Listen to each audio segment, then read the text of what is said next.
नमस्कार, आदाब, सत श्री अकाल, जय भीम, जोहार। मेरा नाम है नवीन कुमार। हर तरफ हंगामा मच गया। बधाई हो, बधाई दो हो गया है कि भारत दुनिया की चौथी सबसे बड़ी अर्थव्यवस्था बन गया। हमने जापान को पीछे छोड़ दिया। केवल अमेरिका, चीन और जर्मनी ही हमसे आगे बचे हैं, वगैरह वगैरह। भाजपा के पालतू पत्रकार और फिल्म सिटी के फालतू चैनल इसे ले उड़े। खुद प्रधानमंत्री घूम घूम कर इसका ढोल पीट रहे हैं। हम आज दुनिया की चौथी इकोनॉमी बने हैं। अगर देश के प्रधानमंत्री की समझ कमजोर और कच्ची हो तो यही होता है। 48 घंटे के भीतर ही पता चल गया कि मामले में बहुत झोल है।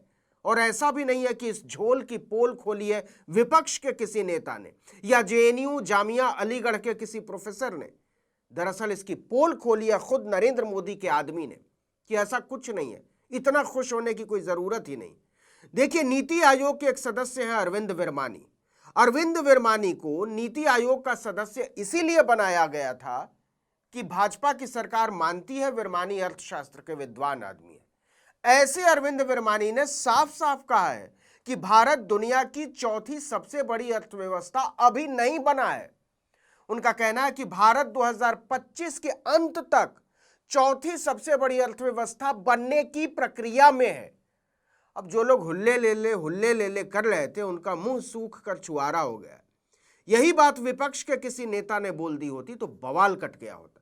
पाकिस्तानी, देशद्रोही, सबका सर्टिफिकेट मिल चुका होता और भाजपा से ज्यादा टीवी चैनल वाले दे चुके होते। लेकिन विरमानी को कौन बोलेगा? एक तरह से उन्होंने चौथी सबसे बड़ी अर्थव्यवस्था बनने का ढोल पीट रहे लोगों को नासमझ और अनपढ़ बता दिया है। इसको जरा समझिए। उन्होंने कहा कि सबसे बड़ी अर्थव्यवस्था कोई दुनिया के रईसों की फोर्ब्स की लिस्ट नहीं होती है जो शेयर बाजार की उछाल और गिरावट पर दिन भर में 72 बार बदलती है। जब बात किसी देश की हो तो आप छूट नहीं ले सकते। और इसका एक ही आधार है, जीडीपी, ग्रॉस डोमेस्टिक प्रोडक्ट। पूरे एक साल तक आपको जीडीपी में बढ़त बनानी होती है। मतलब लगातार 4 तिमाही में आपको अपने आप को आगे रखना होता है। इसमें ना तो मोदी की जुमलेबाजी काम कर सकती है, ना ही अमित शाह की लफाजी और ना ही जेपी नड्डा की भाषणबाजी। अरविंद विरमानी कहते हैं कि दुनिया की अर्थव्यवस्था में अपनी जगह पक्की करने के लिए पूरे साल के जीडीपी के आंकड़ों की जरूरत पड़ती है। और चौथी सबसे बड़ी अर्थव्यवस्था बनने या जापान को पीछे छोड़ने की बात अभी तक सिर्फ अनुमान है, एक अंदाजा। अभी ऐसा हुआ नहीं, आप कह नहीं सकते।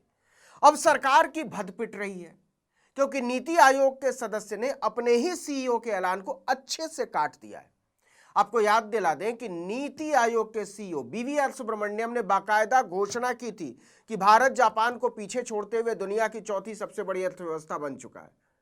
अब लगा कि जब सीधे नीति आयोग के सीईओ साहब ही बोल रहे हैं तो गलत सलत आधी अधूरी बात थोड़े ना बताएंगे देश को। आखिर ये देश के गौरव की बात थी। लेकिन अब नीति आयोग के ही सदस्य अरविंद विरमानी कुछ और कह रहे हैं। उनका कहना है कि अभी भारत ने जापान को पीछे नहीं छोड़ा है, बल्कि 2025 के अंत तक ऐसा हो सकता है। इसके बाद कंफ्यूजन बढ़ गया है। तो ये मजाक किया किसने और मामला क्या है? दरअसल अंतर्राष्ट्रीय मुद्रा कोष यानी आईएमएफ ने पिछले दिनों अप्रैल 2025 की वर्ल्ड इकोनॉमिक आउटलुक रिपोर्ट छापी है।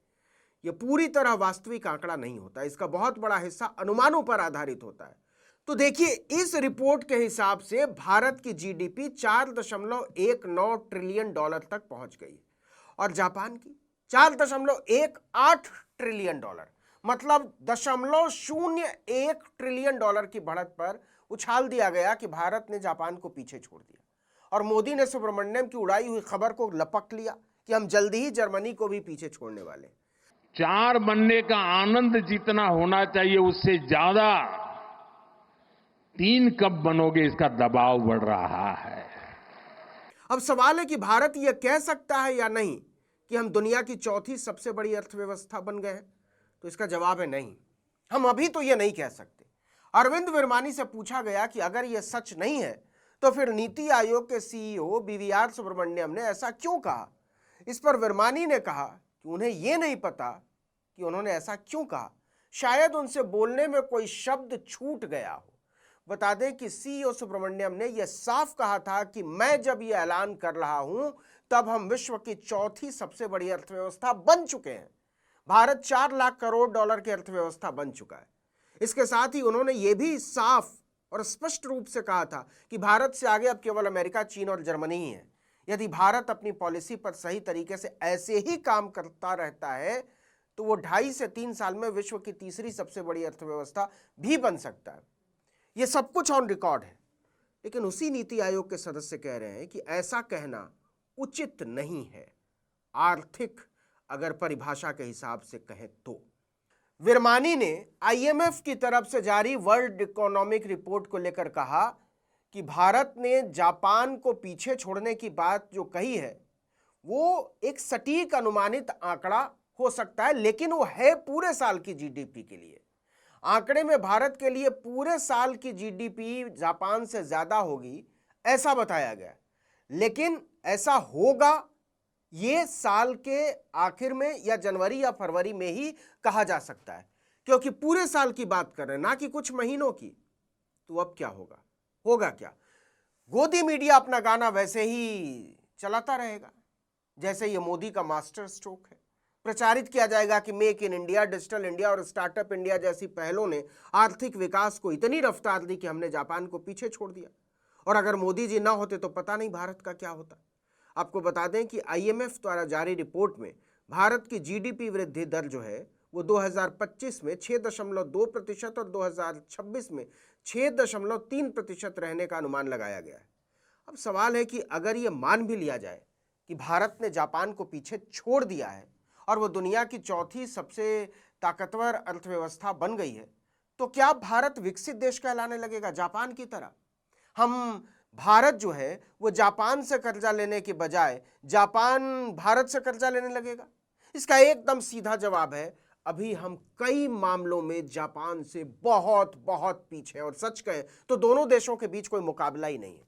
सबसे बड़ा फासला तो प्रति व्यक्ति आय ही है। साल 2025 में भारत की प्रति व्यक्ति आय लगभग $2,880 है और जापान में यह आंकड़ा $33,900 है, मतलब सीधे 12 गुना। ₹1 भारत का तो जापान का आदमी कमाता है ₹12। भारत अगर चौथी सबसे बड़ी अर्थव्यवस्था बनता हुआ नजर आ भी रहा है तो अमीरी और गरीबी की खाई के दम पर। जापान का साधारण आदमी भी आराम से टोयोटा की कार से घूम सकता है, और भारत में 80 करोड़ लोगों को 5 किलो अनाज पर जिंदा रखना पड़ रहा है, और मोदी जी को इस पर नाज है। इतना ही नहीं, भारत और जापान के बीच शिक्षा से लेकर स्वास्थ्य सेवाओं तक में गुणवत्ता का जो फासला है वो कल्पना से भी बाहर की बात है। अर्थव्यवस्था के विशेषज्ञों का कहना है कि अभी भारत को जापान के बराबर प्रति व्यक्ति आय स्तर पर पहुंचने में 20 साल से ज्यादा समय लग सकता है। पता नहीं तब जापान कहां पहुंच जाएगा। इसीलिए जब भाजपा के लोग आपके सामने आकर कहें कि ताली पीटो, तो अपनी फटी हुई जेब दिखा देना और पूछना कि इसमें कुछ नजर आ रहा है। आखिर देश को कब तक बरगलाओगे? इस वीडियो में इतना ही, लेकिन अगर आपने आर्टिकल 19 इंडिया को अब तक सब्सक्राइब नहीं किया है तो फौरन कर दीजिए, बेल आइकॉन दबाइए, घंटी जैसी आकृति लाइक कीजिए और कमेंट करके बताइए हमारा वीडियो आपको कैसा लगा। हमारा ट्विटर हैंडल है article19_India और मेरा ट्विटर हैंडल है नवीन जर्नलिस्ट। नमस्कार।